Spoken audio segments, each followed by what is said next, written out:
My son. I was 21 years old, sitting in a hospital waiting room trying to keep my fear down. My wife was pregnant, but our son was 3 weeks past due, and now complications had forced them to do an emergency C-section.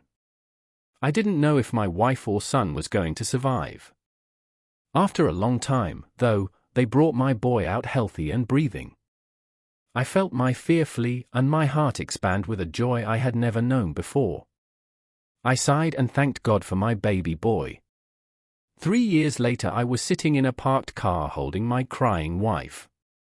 Our son's language was delayed and his behavior didn't seem normal. We had taken him to a specialist who told us he was most likely mentally handicapped. The whole world seemed to have collapsed around us. I didn't know what to do or what would become of my son. I could only cry as I drove us home. As the years passed, however, I accepted my son for who he was. And I began to see just what a blessing from God he was, not just to his mother and me, but to the whole world. He had a gentleness about him. He laughed easily. He handed out hugs and love unconditionally. He did begin to speak, and although he never talked about anything complicated, he became quite the master at small talk. He touched the hearts of just about everyone he met. His mom, me, his sister, his little brother, his school aide, his teachers, his fellow students, both in his special education classroom and in the regular school, all loved him and the simple joy he shared.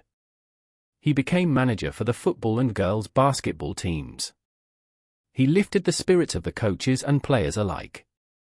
And when he finally graduated high school, I got him a job at a sheltered workshop so he could continue to touch more hearts with his beautiful soul. Yes, my firstborn son may be limited in the eyes of the world, but he is limitless in the eyes of God. He has shared more love, joy, laughter, and light in this world than I ever could. And if I had one wish, it would be that everyone could love as freely and happily as he does. May we always embrace the special teachers of love in this world. They are God's gift to us all.